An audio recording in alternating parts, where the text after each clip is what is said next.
ஆன்மீகம் எனும் அபூர்வ கலையால் ஒன்றிணைந்த செந்தில்வேல் ஆஸ்ட்ரோ நேயர்களுக்கு எனது முதற்கண் வணக்கங்கள். இந்த வீடியோவை இறுதி வரை பார்த்து உங்களுக்கு பிடித்திருந்தால் லைக் செய்து மறக்காமல் நமது செந்தில்வேல் ஆஸ்ட்ரோ சேனலை சப்ஸ்கிரைப் செய்து கொள்ளுங்கள். அன்பு நேயர்களுக்கு இனிய வணக்கம். தனுசு ராசிக்கார நேயர்களுக்கு நம்ம இன்னைக்கு வீடியோ பதிவுக்கு முழுமையா போறதுக்கு முன்னாடி முருகரை மனதார வணங்கிட்டு வீடியோ பதிவுக்குள்ள போகலாங்க. ஓ முருகா போற்றி, ஓ முருகா போற்றி, ஓ முருகா போற்றி, எனக்காக்கும் முருகனே போற்றி. நல்லதே நடக்கும், நல்லது மட்டும்தான் நடக்கும். நீங்கள் உண்மையானவங்க, நேர்மையானவங்க. உண்மைக்கு புறம்பா எந்த காலத்திலையும் எந்த ஒரு செயலையும் செய்ய மாட்டீங்க. உங்களை பொறுத்த வரைக்கும் தான் மட்டும் நல்லா இருக்கணும் அப்படிங்கிற சுயநலம் கிடையவே கிடையாது. உங்களை சுற்றி இருக்கக்கூடிய எல்லோருமே நல்லா இருக்கணும் அப்படிங்கிற பொதுநல குணத்தோடு நீங்கள் வாழ்ந்துக்கிட்டு இருக்கீங்க. நீங்கள் பயங்கரமான புத்திசாலியாக இருக்கீங்க. உங்களை அவ்வளவு சீக்கிரமாக யாராலையும் ஏமாற்ற முடியாது. உங்களுக்கு நிகர் நீங்களாதாங்க இருக்க முடியும். நீங்கள் நினச்சா மட்டும்தான் எதையும் இழக்கவும் முடியும், எதையும் பெறவும் முடியும். நீங்கள் எல்லார்கிட்டையும் ஈஸியாக பழகக்கூடியவங்களாக இருக்கீங்க. அதனால் உங்களுடைய நட்பு வட்டம் பெரிய லெவலில் இருக்குதுங்க. இவ்வளவு அருமையான நற்குணங்களை கொண்ட தனுசு ராசிக்கார அன்பர்களே, எல்லாரும் ஆரோக்கியமா இருக்கீங்களா? ஏங்கம்மா நீங்க வர எங்களை பார்த்து இப்படி ஒரு கேள்வி கேட்குறீங்களே, எங்களை பார்த்தா ஆரோக்கியமா இருக்கிற மாதிரியா தெரியுது அப்படின்னு உங்க மனசுல நினைக்கிறது எனக்கு புரியுதுங்க. தனுசு ராசிக்காரர்களே, உங்க வாழ்க்கையில இருக்கக்கூடிய இந்த கஷ்டமான சூழ்நிலை எல்லாமே இனி வரக்கூடிய காலங்கள்ல காணல் நீரா மறைய போகுது. உங்க வாழ்க்கையே அருமையான வாழ்க்கையாக மாறப்போகுது. இது நாள் வரைக்கும் உங்களை வேண்டாம் என்று உதறி தள்ளிட்டு போன சொந்த பந்தங்கள் எல்லோருமே இனி வரக்கூடிய காலங்கள்ல உங்களை தேடி வரப்போறாங்க. உங்க குடும்பத்துல சுபகாரியங்கள் அடுக்கடுக்கா நடக்க போகுது. உங்களுடைய உடல்நிலை ஆரோக்கியமா இருக்க போகுதுங்க. திருமணமாகாதவர்களுக்கு திருமண தடை நீங்கி உங்களுக்கேற்ற சரியான வாழ்க்கை துணையோடு உங்களுக்கு திருமணம் நடக்க போகுதுங்க. குழந்தை பாக்கியம் இல்லாதவர்களுக்கு குழந்தை பாக்கியம் கிடைக்க போகுதுங்க. உங்களை பொறுத்தவரை எதிர்பார்த்த உதவிகள் கிடைக்குங்க. அரசியல்வாதிகள் கட்சி தலைமையின் ஆணையை மீறி செயல்படக்கூடாதுங்க. கலைத்துறையினருக்கு வெளிநாட்டு புது நிறுவனங்கள் உங்களுக்கு வாய்ப்பளிக்குங்க. மாணவர்களுக்கு மற்றவர்களை அனுசரித்து செல்வது நல்லதுங்க. கல்வியில் திருப்தி உண்டாக போகுதுங்க. உங்களுடைய ஆசைகள் கனவுகள் எல்லாமே நிறைவேறக்கூடிய மாதமாக உங்களுக்கு இந்த மாதம் அமைஞ்சிருக்குதுங்க. உங்க கையில பணப்புழக்கம் அதிக அளவுல இருக்க போகுது. இது நாள் வரைக்கும் நீங்க ஒவ்வொரு நாளையும் 4-5 பேர்கிட்ட கடன் வாங்கி வாழ்ந்திருப்பீங்க. ஆனா இனி வரக்கூடிய காலங்கள்ல நீங்க 4-5 பேருக்கு கடன் கொடுக்கக்கூடிய அளவுக்கு பொருளாதாரத்துல முன்னேற போறீங்க. உங்க வாழ்க்கையில இனி வரக்கூடிய காலங்கள்ல கவலை கண்ணீர் அப்படிங்கிற பேச்சுக்கு துளி கூட இடம் கிடையாதுங்க. நிம்மதியான சந்தோஷமான ஆரோக்கியமான வாழ்க்கைய நீங்க வாழ போறீங்க.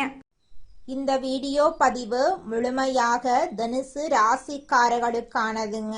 நம்ம இன்னைக்கு இந்த வீடியோ பதிவுல எதை பத்தி தெரிஞ்சுக்க போறோம் அப்படின்னு பார்த்தீங்கன்னா, தனுசு ராசிக்காரங்களுக்கு இனி வரக்கூடிய சந்திர கிரகணத்தின் மூலமா ஏற்படக்கூடிய மாற்றங்களை பத்தி விரிவா இந்த வீடியோ பதிவுல நம்ம தெரிஞ்சுக்க போறோங்க.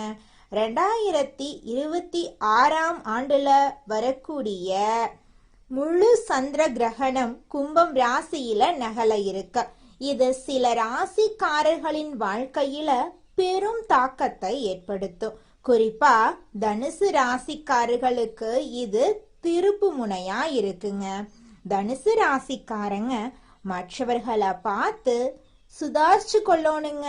நேரமும் காலமும் எவ்வளவு வேகமா போகுதுன்னு உங்களுக்கே தெரியும். வாழ்க்கையில பட்டு தெரிந்து கொள்றதை விட மற்றவர்களின் அனுபவங்களிலிருந்து கற்றுக்கொள்றதுதான் நல்லது.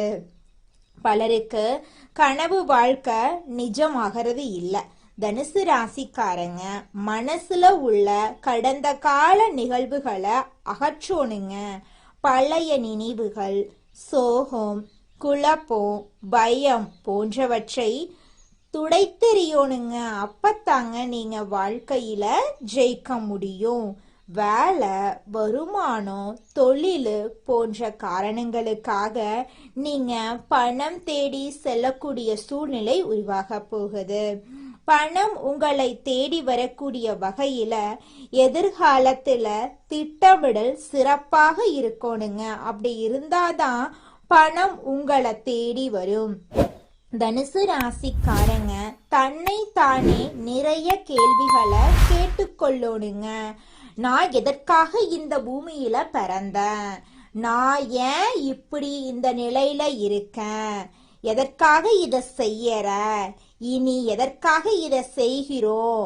எதற்காக நாம பேசுறோம்? எதற்காக இவங்க கிட்ட பழகிறோம்?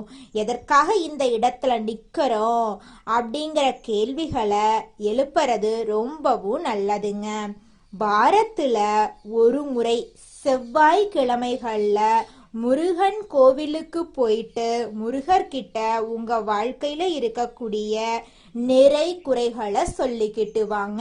கூறிய விரைவில் உங்க வாழ்க்கையில இருக்கக்கூடிய அனைத்து பிரச்சனைகளும் காணல் நீரா கரைஞ்சு போயிருங்க.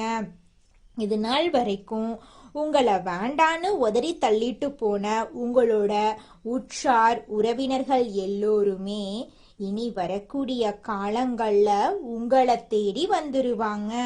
உங்களோட வாழ்க்கையே சொர்க்க வாழ்க்கையா மாறிடுங்க. தனுசு ராசிக்காரர்களே, எனக்கு 30 வயசாயிருச்சு, தலைமுடி நரைச்சு போச்சு, திருமணம் நடக்குமா நடக்காதான்னு குழப்பத்துல இருக்கீங்களா? உங்களோட குழப்பத்துக்கு முடிவு கிடைக்க போகுது. திருமண தடை நீங்கி உங்களுக்கேற்ற சரியான வாழ்க்கை துணையோடு திருமணம் நடக்க போகுதுங்க. எனக்கு திருமணம் ஆயிருச்சு, 4-5 வருஷம் ஆச்சு, போகாத கோவில் இல்ல, பண்ணாத பரிகாரம் கிடையாது, எனக்கு குழந்தை பாக்கியம் இல்ல அப்படின்னு கண்ணீர் சிந்திட்டு இருக்கக்கூடிய தனுசு ராசிக்காரர்களே, உங்களுக்கு குழந்தை பாக்கியம் கிடைக்க போகுது. உங்க கையில பணப்புழக்கம் அதிக அளவுல இருக்க போகுதுங்க.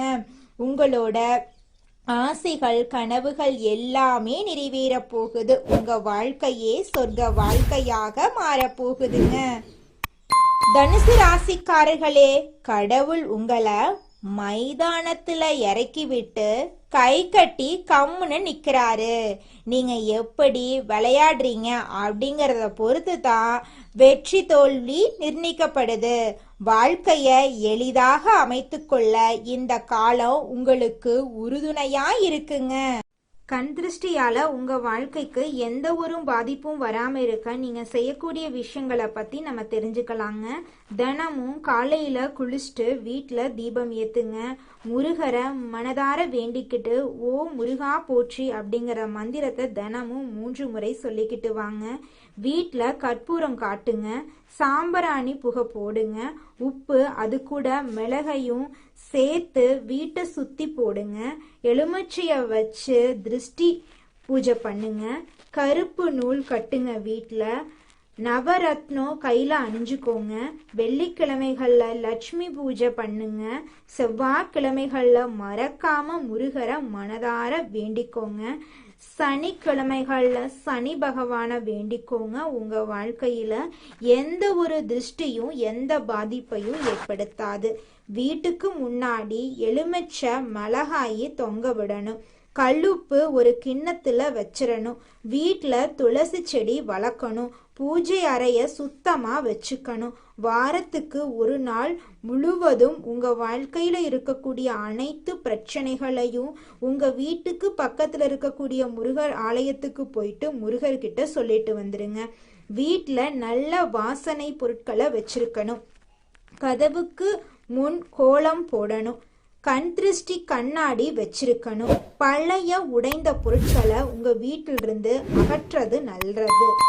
இரவு நேரம் வீடு சுத்தமா வச்சுக்கணும். கருப்பு புள்ளி சிறிது வைக்கணும். குழந்தைங்களுக்கு அதிகமாக பெருமை பேசாம இருக்கணுங்க. நல்ல விஷயங்களை எல்லார்கிட்டையும் பகிராம இருக்கணும். நெகட்டிவ் மனிதர்களை தவிர்ப்பது நல்லது. தினமும் தியானம் செய்யுங்க. நம்பிக்கையுள்ள மந்திரங்களை ஜெபிக்கிறது உங்க வாழ்க்கைக்கு நல்லது. சிரிப்போட முகத்தை வச்சுக்கோங்க. கோபத்தை கட்டுப்பாடோட வச்சுக்கோங்க. மன அழுத்தம் நிச்சயமா குறைஞ்சு போயிடும். உப்பு தண்ணியில குளிங்க. வாரத்துக்கு ஒரு முறை. உங்க வாழ்க்கையில இருக்கக்கூடிய அனைத்து திருஷ்டிகளும் காணல் நீரா கரைஞ்சு போயிடும். நல்ல எண்ணங்களையும் நல்ல வார்த்தைகளையும் சொல்லுங்க, செய்யுங்க. நன்றி உணர்வை வளர்த்துக்கோங்க. நல்ல இசையை கேட்டுக்கோங்க. காலையில சூரிய ஒளியில் சூரிய பகவான வழிபாடு செய்யுங்க. இயற்கை அருகில நேரம் செலவிடுங்க. தேவையான போது மௌனத்தை கடைபிடிக்கிறது உங்க வாழ்க்கைக்கு நல்லது. தினசரி பிரார்த்தனை பண்ணுங்க. நல்ல நண்பர்கள் மட்டத்தை வச்சுக்கோங்க. உங்களை குறைத்து பேசுறவங்க கிட்ட இருந்து விலகி இருக்கிறது ரொம்பவும் நல்லது. என்னை எந்த தீய சக்தியும் பாதிக்காது அப்படின்னு உங்க மனசுல நம்பிக்கை வச்சுக்கோங்க. நிச்சயமா எந்த தீய சக்தியும் உங்களை அண்ட முடியாதுங்க. உங்க வாழ்க்கையில மேலும் நல்லதெல்லாம் நடக்க நீங்க செய்யக்கூடிய பரிகாரம் என்னன்னு பார்த்தீங்கன்னா, உங்க வீட்டுக்கு பக்கத்துல இருக்கக்கூடிய கண்ணு தெரியாத குழந்தைங்களுக்கு உங்களால முடிஞ்ச உதவிகளை செஞ்சுக்கிட்டு வாங்க. உதவி செய்யணும் அப்படிங்கிறதுக்காக நீங்க லட்சக்கணக்கில் செலவு பண்ணணும் அப்படிங்கிற அவசியம் கிடையாது. உங்களால முடிஞ்ச அளவுக்கு ஒரு பேனா வாங்கித்தாங்க, ஒரு பென்சில் வாங்கித்தாங்க. இந்த உதவியை செய்யறதன் மூலமா உங்க வாழ்க்கையில நீங்க செஞ்ச பாவங்கள் எல்லாம் குறைய போகுது. உங்களுடைய வாழ்க்கையே சொர்க்க வாழ்க்கையா மாறிடுங்க. நல்லதே நடக்கும். நல்லது மட்டும்தான் நடக்கும். நன்றி, வணக்கம்.